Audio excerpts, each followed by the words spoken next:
Selamat pagi Bapak Ibu tenaga perpustakaan dan para pustakawan. Selamat bergabung pada sesi mata pelatihan copywriting pada Diklat Promosi Perpustakaan Berbasis Digital. Pagi ini kita akan buka dengan sebuah kutipan, yaitu berhati-hatilah dengan kata-kata, karena kata-kata memiliki kekuatan melebihi bom atom. Jadi memang hati-hati dengan sebuah kata-kata, karena kita dengan kata-kata bisa menjatuhkan orang lain, bisa juga menaikkan motivasi seseorang sehingga menjadi bangkit. Begitu juga dengan copywriting. Copywriting itu bisa untuk membuat seseorang melakukan sesuatu, atau juga bisa membuat seseorang yang kita inginkan melakukan sesuatu sesuai dengan promosi itu juga bisa. Misalnya kita menginginkan seseorang untuk membeli sesuatu, atau ingin untuk mendatangi perusahaan atau untuk perpustakaan kita. Perkenalkan, nama saya Haryo Nurtiar. Latar belakang saya adalah berasal dari Universitas Indonesia di jurusannya Ilmu Perpustakaan, dan saat ini saya bekerja sebagai wijaiswara di Perpustakaan Nasional Republik Indonesia. Ini nomor handphone saya dan juga alamat email saya. Ya, ini nomor handphone dan alamat email saya. Untuk hasil belajar dari mata pelatihan ini adalah Bapak dan Ibu mampu membuat copywriting untuk promosi perpustakaan. Namun pada sesi ini tidak sampai ke situ, karena untuk sesi ini dengan adanya keterbatasan waktu hanya sampai pada bagaimana menjelaskan konsep copywriting. Sedangkan untuk sesi selanjutnya, untuk pencapaian mampu membuat copywriting itu sendiri, Bapak Ibu akan saya berikan materinya pada sesi berikutnya. Manfaat mempelajari atau mengikuti sesi hari ini adalah Bapak Ibu dapat mudah atau dapat menerapkan copywriting dalam pembuatan promosi, sehingga yang tadinya membuat promosi itu seperti bingung dengan kata-katanya, jadinya sekarang lebih mudah untuk mencari kata-kata yang bagaimana sih penerapan kata-kata dari copywriting. Nah, materi pokok dan submateri pokok yang dipelajari pada mata pelatihan ini, untuk materi pokok itu ada 3. Yang pertama itu konsep copywriting, yang kedua kemampuan dasar untuk membuat copywriting, dan yang ketiga adalah copywriting untuk perpustakaan. Untuk sesi kali ini saya hanya akan membahas konsep copywriting, dan sub materi pokok yang akan saya bahas ada 3, yaitu pengertian copywriting, jenis media, dan juga anatomi copywriting. Nah, pertama kita Bapak Ibu lihat di sini ada sebuah billboard. Kira-kira siapa yang membuat tulisan di dalam billboard ini? Ya, Bapak Budi, silahkan jika ingin menjawab. Ya, Bapak Budi menjawab, billboard ini tulisannya dibuat oleh agen periklanan. Betul sekali. Tetapi masih ada lagi profesi yang lebih spesifik lagi. Jadi silakan. Ya, tadi Bu Ana menyebutkan bahwa billboard ini ditulis oleh desain grafis. Itu juga benar. Tapi ada satu lagi profesi yang lebih spesifik lagi, yang dia pekerjaannya adalah menulis kata-kata promosi. Ada yang tahu? Ya. Jadi ini adalah bentuk copywriting, dan yang menulis adalah copywriter. Dan saat ini yang akan kita bahas adalah tentang bagaimana membuat tulisan promosi. Nah, sebelum masuk ke materi, kita akan bermain Kahoot terlebih dahulu. Silahkan. Di sini Bapak Ibu sudah hafal ya, sudah tahu ya cara bermain Kahoot. Wah, sudah tahu semua ya, berarti sering mengikuti pelatihan ya Bapak Ibu. Baik, silakan Bapak Ibu ketik PIN-nya di handphone atau ponsel Bapak Ibu semua. Free memory. Iya, kita lihat di sini pemenang dari permainan ini yaitu Ibu Sabtuti. Yang kedua adalah Ibu Firlina dan yang ketiga Ibu Ana Pujastuti. Selamat Bapak Ibu. Buat yang menang di sini saya akan memberikan sebuah naskah buku saya yaitu yang berjudul The Secret of Library Marketing. Nanti saya akan kirimkan melalui panitia. Berbicara copywriting, kita tentu tidak bisa langsung melompat ke dalam penerapannya, tapi kita pertama-tama perlu mengetahui apa sih definisi dari copywriting itu sendiri. Copywriting itu adalah segala bentuk tulisan di dalam media apapun yang bertujuan untuk mempromosikan produk. Dan ini adalah definisi menurut Dewa Eka Prayoga. Sedangkan definisi lain yang diungkapkan oleh Rianto Astono, copywriting adalah seni menyusun kata yang dapat mempengaruhi orang yang membacanya untuk melakukan apa yang kita inginkan. Jadi bisa kita tarik garis merah bahwa copywriting itu adalah teks dalam sebuah promosi yang digunakan agar pembaca promosi kita melakukan apa yang kita inginkan.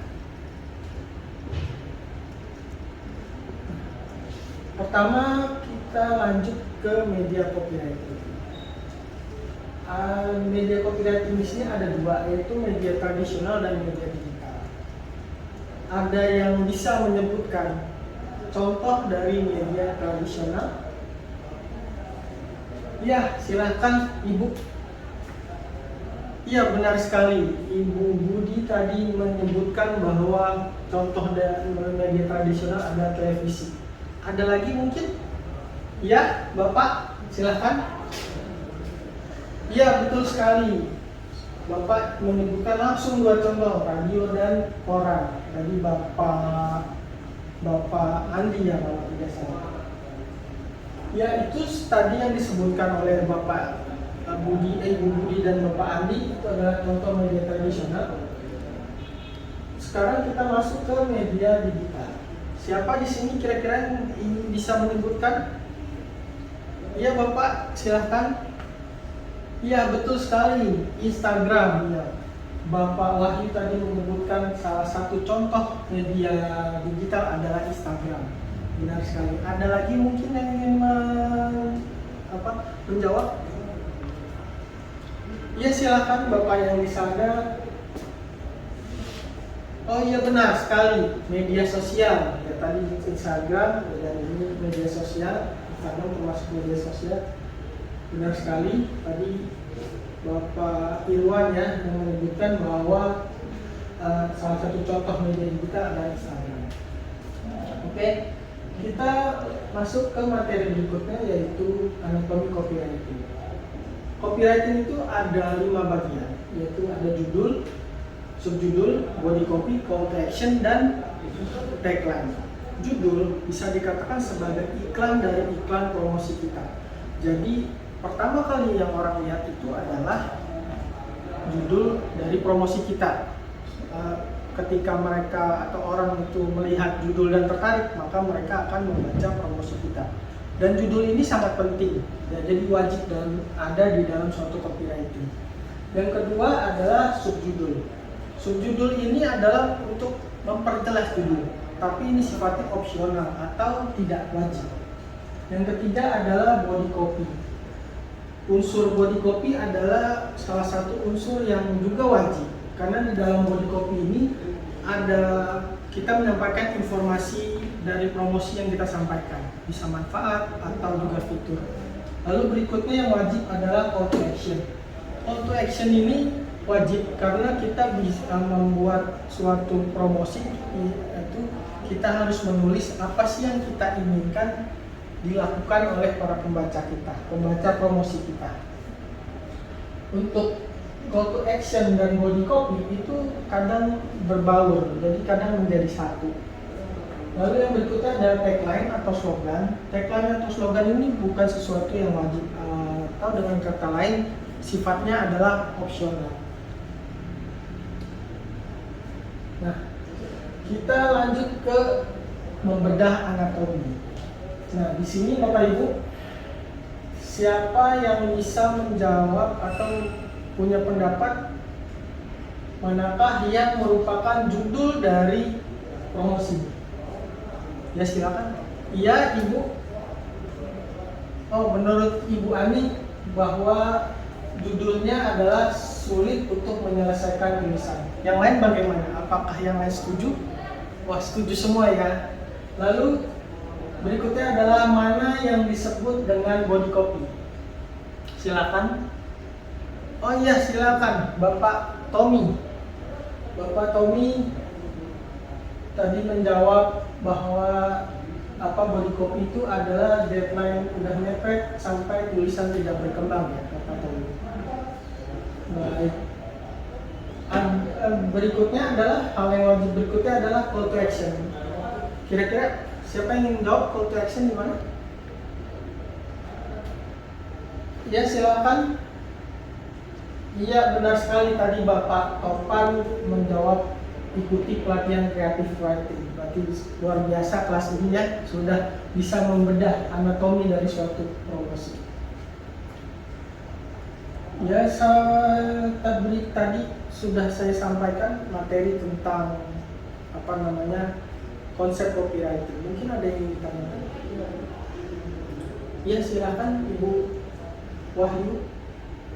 Di sini ada Bapak Wahyu dan Ibu Wahyu. Ya silakan, yang ingin ditanyakan apa? Oh ya, tadi Ibu Wahyu menanyakan bahwa apakah copywriting ini bisa diterapkan di hanya iklan tertentu saja atau bisa di iklan yang lainnya? Ya, ada yang ingin membantu? Mungkin ada yang ingin jawab? Yes, Ibu Yuli ya. Ya silakan Ibu Yuli. Ya, Ibu Yuli berpendapat bahwa copywriting bisa diterapkan di semua materi promosi. Ya, itu benar sekali. Untuk copywriting itu bisa diterapkan di semua jenis atau semua media promosi. Baik, ada yang ingin ditanyakan lagi? Oke, kalau tidak ada, saya akan memberikan kesimpulan. Tadi sudah disampaikan pengertian copywriting, lalu juga jenis media copywriting, lalu juga anatomi copywriting, dan terakhir saya sampaikan bahwa copywriting itu memiliki manfaat bisa untuk membuat orang atau membuat target pembaca kita melakukan apa yang kita inginkan. Dan juga copywriting itu merupakan dasar dari sebuah promosi. Ini adalah referensi yang bisa Bapak Ibu baca, dan untuk penugasan sudah saya sampaikan ke panitia. Nanti panitia akan mengirimkan atau akan memberitahukan melalui WhatsApp group. Dan sekian materi untuk hari ini. Jika ada kesalahan, saya mohon maaf. Assalamualaikum warahmatullahi wabarakatuh.